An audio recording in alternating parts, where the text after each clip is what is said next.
Sir இந்த station இறங்க போறீங்க? ஆமாங்க. வண்டி ஒரு நிமிஷம் சீக்கிரம் இறங்க.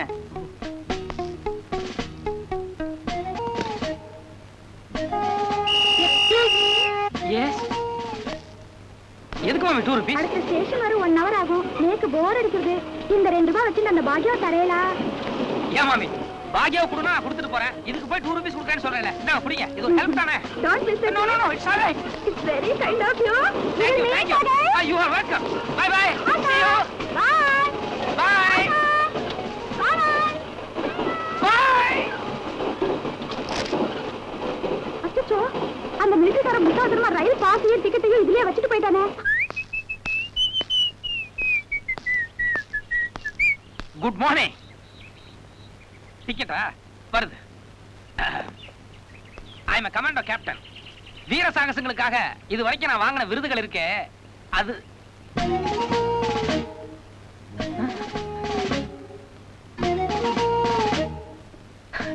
சாரி.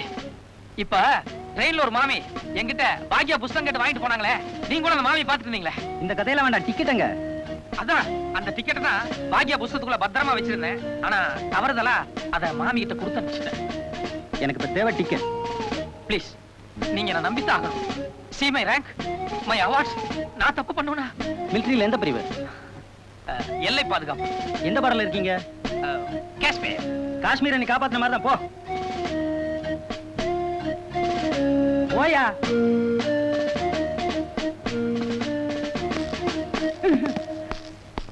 அது சரி, நீங்க யாரு என்ன எதுக்காக இந்த ஊருக்கு வந்திருக்கீங்கிற ஒரு விவரமும் சொல்லவே இல்லையே. நான் சும்மா இந்த ஊரை சுத்தி பார்க்கலாங்கக்கா வந்தேன். டீ எவ்வளவுங்க? 1 ரூபாய். ஆமா, இந்த ஊர்ல தங்கறதுக்கு நல்ல லாட்ஜ் ஏதாவது கிடைக்குமா? லாட்ஜா? இந்த ஊர்ல அது மாதிரிலாம் ஒண்ணு இல்லைங்க. வடக்கு தெருவுல ஐஸ் ரூட் ஐயர்னு ஒருத்தர் இருக்காரு. அவர் தன்னோட வீட்டுல ஒரே ரூமா வாடகைக்கு விடுறாரு. இந்த தடுப்பூசி போடுறவங்க குடும்ப கட்டுப்பாடு அதிகாரிங்க வந்தாங்கன்னா அங்கதான் தங்குவாங்க. நீங்க வேணா போய் முயற்சி பண்ணி பாருங்க. Ice fruit Iyer. நாங்க தான் ஏதோ ஐஸ் போட்டு ஐயர்னு கூப்பிடுறோம். நீங்க அவர் முன்னால போய் ஐஸ் போட்டு ஐயர்னு கூப்பிட்டாதீங்க. பெரிய பிரளயமே கிளம்பிடும். என்னது ஐஸ் ஃப்ரூட் ஐயர்னா என்ன? அது பெரிய சிதம்பர ரகசியங்க. அவர்தான் பிரளயமே கிளம்புன்னு சொல்றாருல, அதையே கேட்டுட்டு புறப்படுங்க. ஏதோ மர்மம் இருக்கு.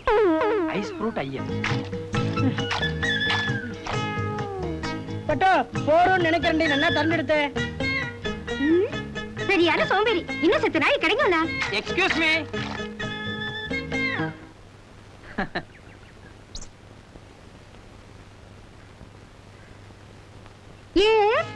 எனக்கு வெளியூர் தங்கறதுக்கு இங்க ஏதாவது ரூம் கிடைக்குமான்னு விசாரிச்சேன். இந்த வீட்டு அட்ரஸ் சொன்னாங்க. You are from Kashmir. பட்டோ சின்னவன் பின்னாடி கிணத்து பக்கம் விளையாண்டுருக்கா. என்னன்னு போய் பாத்துட்டு வா. பெரிய கூட இருக்கானா? நீங்க கவலைப்படாதே. நீங்க எத்தனை நாள் தங்க போறீங்க? ஒரு 10 நாளைக்கு. பட்டோ அடுப்புல தீர வாசனை வருது. என்னன்னு போய் பாத்துட்டு வாங்க. இன்னும் அடுப்பே மூட்டலனா? இங்க ஒரு நாள் தங்கறதுக்கு ரூம் வாடகை 10 rupees. It's okay. பட்டோ நான் என்ன சொல்றேன்னா, சும்மா குறுக்க பேசாதல்ல. வந்து நம்மள பத்தி என்ன நினைப்பா?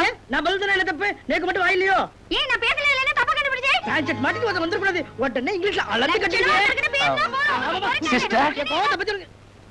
சிஸ்டர் என்ன சொன்னே? இல்ல மாமி அசல் என் சிஸ்டர் மாதிரியே இருந்தாங்க. அதனாலதான் ஒரு பாசத்தோட சிஸ்டர்னு சொன்னேன். கரெக்ட். பட்டோ இவர் பாக்கிறதுக்கு அசப்பல. உன் தம்பி விச்சு ஜடல இல்ல? இல்லனா எங்க அத்தை பையன் கோபு மாதிரி இருக்காருனா? இல்லடி, இவர் உன் தம்பி விச்சு ஜாலதாண்டி. சரி, ரெண்டு கலந்த மாதிரி வெச்சுக்கோங்களே. அது எப்படி கலக்கும்? நீங்க வாங்க, மீதி எல்லாம் உள்ள போய் பேசிக்கலாம். அவளுக்கு எப்படியோ, நேக்கு நீ அவ தம்பி விச்சு ஜாலதான்.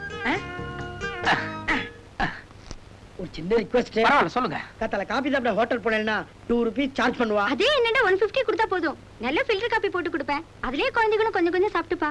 அதே மாதிரி டிஃபன் சாப்பிட ஹோட்டல் போனேன்னா 5 ரூபீஸ் சார்ஜ் பண்ணுவா. அதே என்னடா 3 ரூபீஸ் கொடுத்தா போதும். உங்களுக்கு இட்லி வேணா இட்லி, தோசை வேணா தோசை, ஆப்பம் வேணா ஆப்பம், உங்களுக்கு என்ன வேணுமோ நான் பண்ணி போடுறேன். அதுலயே குழந்தைகளும் கொஞ்சம் கொஞ்சம் சாப்பிட்டுப்பா.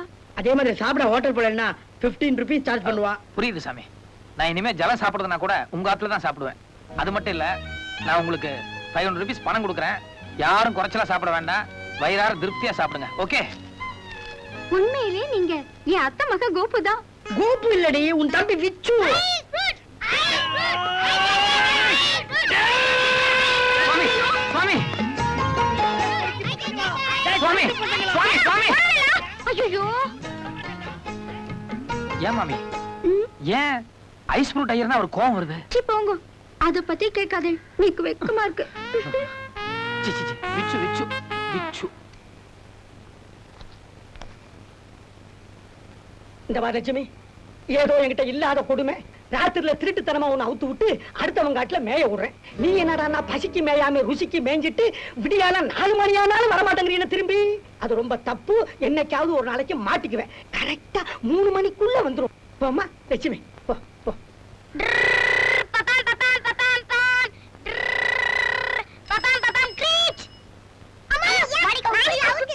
என்னடே என்னடா விளையாட்டுது? பஸ் விளையாட்டு மாமா. அது சரி, ஆக்சிடென்ட் ஆகுதுல்ல?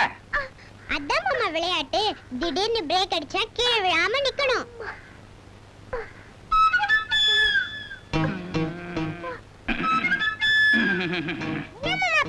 Military massage. இது பண்ணா உடனே வலி நிக்கும். Military massage. ஓகே, போங்க போய் விளையாடுங்க. டேய் தள்ளுடா, நான் நிக்கணும். ஏய் நான் தான் நிக்கணும். ஏய் நான் தான்டா. போலாமா? Right right. பாப்பா பாப்பா.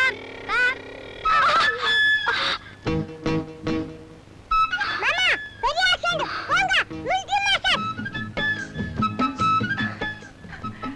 இல்ல, அது அவங்களுக்கு சரியா வராது. மாமா அக்கா பா மாமா. நீங்க தான் சொன்னீங்க அட்டாக் பண்ணா உடனே வலி நிக்கணும். போங்க மாமா. சரிடா, வலி எவ்வளவு என்னன்னு சொல்லி முதல்ல விசாரிச்சுக்கோ.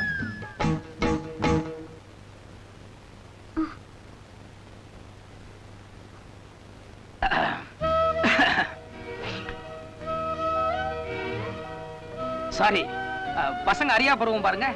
பஸ் விளையாட்டு விளையாண்டாங்க, அதுல தெரியாம வந்து மோதிட்டாங்க. இதெல்லாம் நான் உன்கிட்ட கேட்கலையே. கேக்கல, இருந்தா கூட விபத்து எப்படி நடந்ததுன்னு ஒரு சின்ன விளக்கம் கொடுக்கலாம்னு நினைச்சேன். உன்னோட விளக்கெல்லாம் வேற அவகிட்டயாச்சும் வச்சுக்கோ, என்கிட்ட வேண்டாம். எக்ஸ்கியூஸ் மீ, கூடை விட்டு போறீங்களே? கீழே போடு, அப்புறமா எடுத்துக்கிறேன்.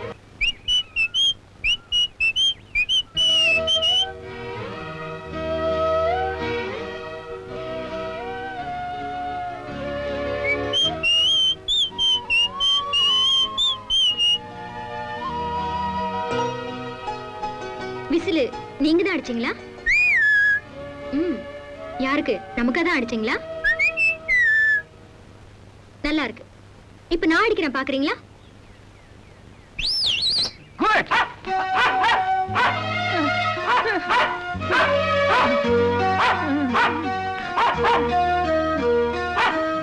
என்ன இப்படி ஒரு பாடிக்காரா? டேய் சொக்கா, இந்த ஆள் இந்த இடத்தை விட்டு இன்னைக்கு சாயங்காலம் வரைக்கும் அசையக்கூடாது. அப்படி மீறி அசைஞ்சாரு, உன் இஷ்டம் போல 1 கிலோவோ 1/2 கிலோவோ புடுங்கிடு. எதா இருந்தாலும் பேசிட்டுக்கோ ப்ளீஸ். இல்ல இல்ல, நீதான் மன்மதராசனாச்சே. சாயங்காலம் வரைக்கும் நாய் கூட விசில் அடிச்சிட்டு, அப்பதான் புத்தி வரும். இல்ல இல்ல,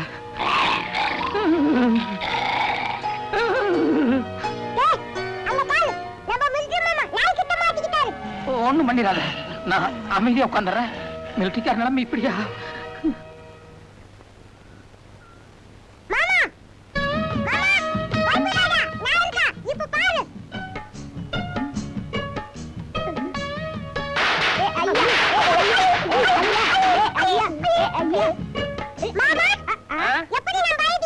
பிரம்மாண்டா, எனக்கு கூட இப்படி ஒரு ஐடியா வரல பாரு. முருகான்னு அழைக்கவா, முனீஸ்வரான்னு அழைக்கவா, முண்டக்கண்ணி அம்மான்னு அழைக்கவா, என் கூற தெய்வமே உன்னை எப்படி அப்பா அழைக்கிறது?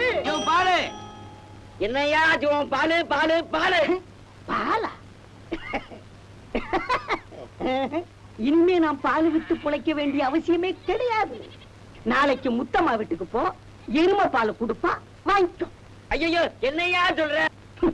டீக்கடை, நேற்றைய வரைக்கும் என் நிலைமை வேற, இன்னைக்கு என் லெவலே வேற. இனிமே நான் உழைச்சி சாப்பிடணுங்கிற அவசியமே கிடையாது. மேல இருந்து கொட்டோ கொட்டு கொட்டுது. இத பார், ராஜா மாதிரி இப்படி ஆட்டிக்கிட்டே சாப்பிடுவேன். இனி என் உடம்பு வளையவே வளையாது. உன் மகள் வந்தாள் டீக்கடை, உன் மகள் வந்தாள், பொருள் கோடி தந்தாள், பால்காரன் வீடே பொங்கும் தேனாக. என் கூற தெய்வமே, நம்பினால் கெடுவதில்லை. இது 4 மறை தீர்ப்பு. நான் நம்புறேன். கொட்டுப்பா கொட்டு, மனம் போல கொட்டு. என்ன இவ்வளவு பெருசா இருக்கு? தங்க கட்டியாவே போட்டாரா? ஐயோ அப்பா, அது தங்க கட்டி இல்ல, கருங்கல். கல்லா? கூற தெய்வமே, என்ன ஆச்சு? அத்தான் என்னத்தான் அவர் என்னைத்தான் எப்படி சொல்வேனடி அடி சிவகாமி மகனை சண்முகனை குகனை இவனை சிந்தனை செய் மனமே மனமே. நான் அப்ப இருந்து பாத்துக்கிட்டு இருக்கேன், என் மருமகளை பார்த்து கிண்டல் அடிச்சு பாட்டு பாடிக்கிட்டு இருக்கேன். நான் மிருதிக்காரனா, நான் என்ன பயந்துருவேனா? உன்னை ஒரே கூரதெய்வம் கூரதெய்வம். கூரதெய்வமா? ஆமா கூரதெய்வம். என்ன கூரதெய்வம்? அதாவது கூரதெய்வத்தோட அருள் இங்க ஏதோ ஒரு வீட்டுக்கு கிடைச்சிருக்கு. அது எந்த வீடுன்னு தான் சிந்தனை செய் மனமேன்னு சொல்லி திங்க் பண்ணிட்டு இருக்கிறேன். கூரதெய்வத்துக்கு உனக்கு நெருங்கிய சம்பந்தம். நெருங்கிய சம்பந்தம்? ரொம்ப ரொம்ப நெருங்கிய சம்பந்தம். கூரதெய்வத்துக்கு அருள் வந்தா என்ன கொடுக்கும்? கூரை வழியா பணத்தை கொட்டும். கூரதெய்வத்துக்கு கோபம் வந்தா கருங்கல்ல மேல போடும். ரொம்ப கரெக்ட். ஒன்னு அடிக்கிறதுக்கு சாட்ட குச்சி எடுத்தாங்க. கூரதெய்வத்துடைய கோபத்துல இருந்து தப்பிக்கிறாருந்தா என்ன பரிகாரம் பண்ணணும்? திங்கிங். பெருசு வெட்டு வெடியால உனக்கு ஒண்ணு வேலை வெட்டி கிடையாதா? ரோட்ல போறவங்க மரவங்க கிட்ட எல்லாம் உட்கார்ந்து அரட்டை அடிச்சிட்டு இருக்க? இல்லம்மா, தம்பி கிட்ட எக்கச்சக்கமான சமாச்சாரம் இருக்கு. என்ன எக்கச்சக்கமான சமாச்சாரம்? ஒரு விஷயம் சொல்றேன். அதாவது நீங்க சூட்டுக்கோல் எடுத்துட்டு துரத்தி தான் உங்க பையனே ஊரு விட்டு ஒண்ணு. ஐயோ, இந்த பாரு, இனிமே தம்பியை பத்தி ஒரு குத்தமும் சொல்லக்கூடாது. எல்லாம் கண்ணுல பார்த்த மாதிரி உள்ளபடி எடுத்து சொல்லுது. ரொம்ப தான் மெச்சிக்காத. அந்த ஆளு பத்தி உனக்கு சரியா தெரியாது. நான் ஒரு நாள் ஆத்துக்கு போகையில புறவுக்கே வந்து விசில் அடிச்சாப்ல. விசிலா? அது தப்பாச்சே. இல்ல அதுல பாருங்க, மத்த சாமி எல்லாம் வந்து பாட்டு பாடி கும்பிடுறோம். இந்த கூரதெய்வம் மட்டும் ஸ்பெஷல். விசில் அடிச்சு கும்பிட்டோம்னா இமிடியேட் எஃபெக்ட்.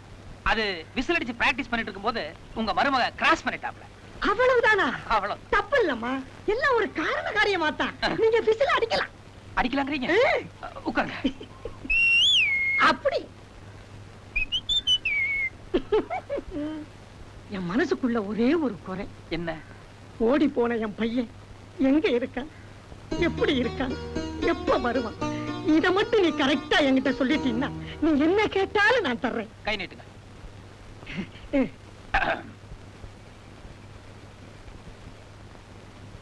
என்ன செய்யற? இல்ல இங்க இருக்கிற கரண்ட் இங்க பாஸ் ஆனா தான் அந்த விஷயங்கள்லாம் சொல்ல முடியும். அதுக்காக தேய்க்கிறேன். நல்லா தேய், எச்சா கரண்ட் பாஸ் ஆகட்டும். கொஞ்சம் மங்களா தெரியுதே. கண்ணாடிய கொஞ்சம் தொடச்சுக்க. இல்ல இல்ல, இது கண்ணாடியோட டெஃபெக்ட் இல்ல, கையே மங்கலான கை. ஓஹோ, இது யாரு? என் மக சுடாமணி. ஓஹோ, அந்த ஓடி போனவங்களுடைய தங்கச்சியோ? அதேதான். அந்த கையில பாக்கலாமே. கை நிட்டுமா? இதுல கொஞ்சம் பிரகாசமா தெரியுதுங்க. என் மக எங்க இருக்கா? அதாவதுங்க, உங்க பையன் ரொம்ப தூரமா அஸ்ஸாம் பார்டர்ல இருக்கான். ஓஹோ, மேல்நாட்டுலயா? என்ன உத்தியோகம் பாக்குறான், எப்ப வருவான், அத கொஞ்சம் தெளிவா சொல்லிவிட. அதாவது ரொம்ப தூரமா இந்த கையில தெரியறதுனால அதெல்லாம் அவளை கரெக்டா சொல்ல முடியாது. கொஞ்சம் கிட்ட தெரியற மாதிரி வேற ஒரு கையை பார்த்தேன்னு வைங்க, பழிச்சுன்னு சொல்லி போடுவேன். ஐயரே, உன் கையை நீட்டியா?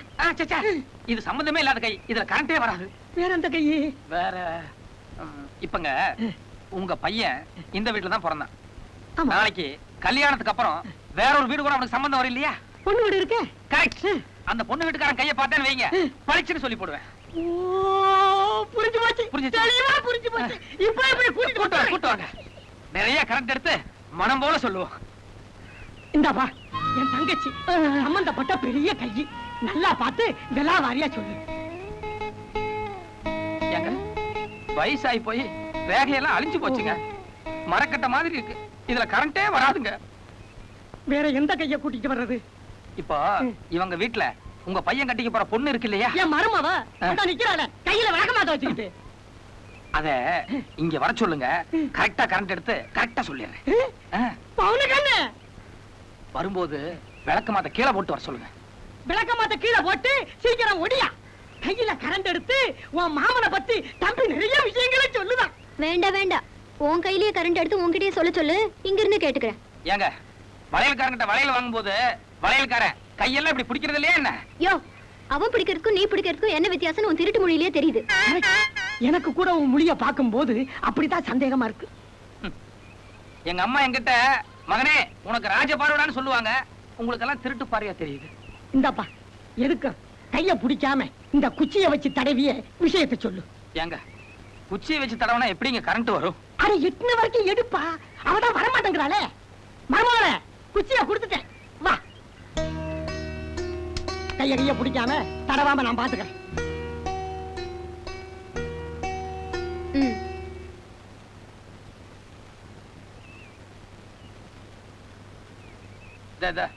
நான் பண்ணிக்குவேன்.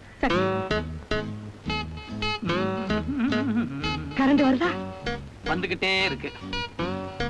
அதாவதுங்க, உங்க மகனுக்கு நல்ல நீளமா எடுப்பான மூக்கு. அதாவது இதே மாதிரி. என்னது கரெக்ட்? என் மாமா மூக்கு இதை விட எவ்வளவு நல்லா இருக்கும். மேல சொல்லியா? அடடடடடட. உங்க பையன் உதறதுக்கு இந்த தாமரையும் ரோஜாவும் சேர்ந்த ஒரு கலர் கிடைக்கும் பாருங்க. அது என்ன கலர் தெரியலையே. ஏன் உதட்ட பாத்துட்டீங்கல்ல? ஆமாப்பா. இதே கலர் உதறதாங்க உங்க பையனுக்கு. தரையை பாத்துக்கிறேன். அப்புறம் உங்க பையன் கண்ணு இருக்கு என்ன மாதிரியே பாக்குறவங்கள சுண்டி இழுக்கிற மாதிரி கவர்ச்சி கண்ணு. அதுவும் கரெக்ட். பல்வரிசை கூட என்ன மாதிரியே முத்து பல்வரிசை. ஆக மொத்தத்துல இந்த பொண்ணு தினம் என் முகத்தையே பார்த்துட்டு இருந்தா போதும். அவங்க மாமன் முகத்தையே பார்க்க வேண்டியதில்லை.